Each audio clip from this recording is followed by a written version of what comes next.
John Wayne Gacy, the killer who smiled, a true crime horror story. He made children laugh. He waved at neighbors. He shook hands with police. And beneath his house, boys were screaming. Tonight's story proves one terrifying truth. Sometimes evil doesn't hide in the dark. It smiles at you. This is the nightmare of John Wayne Gacy.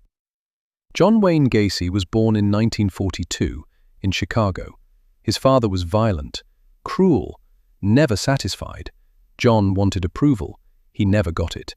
Instead, he learned to pretend, to smile when hurt, to hide who he really was.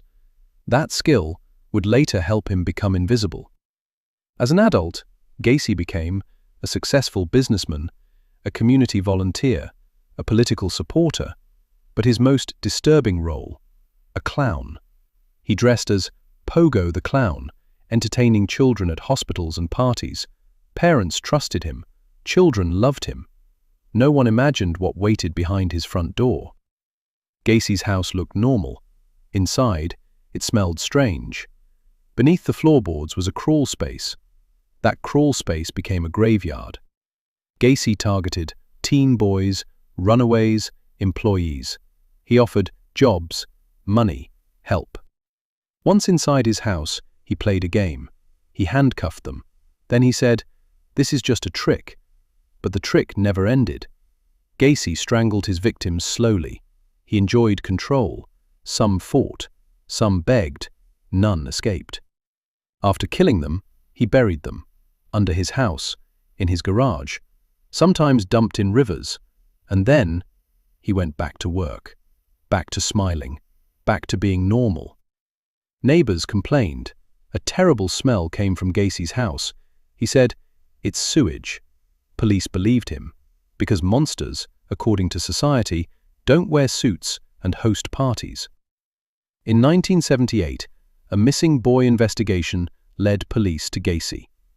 When they finally dug beneath his house, they stopped counting. 33 bodies. Teenage boys. Broken. Stacked like forgotten objects. One officer said, "I will never forget that smell as long as I live." In court, Gacy smiled.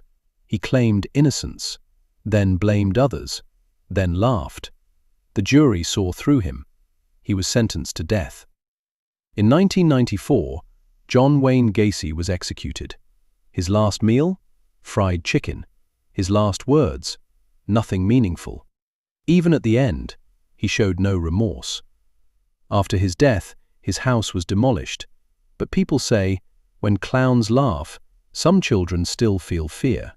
Because once, a man used joy as a disguise and buried horror under his own feet. So remember this.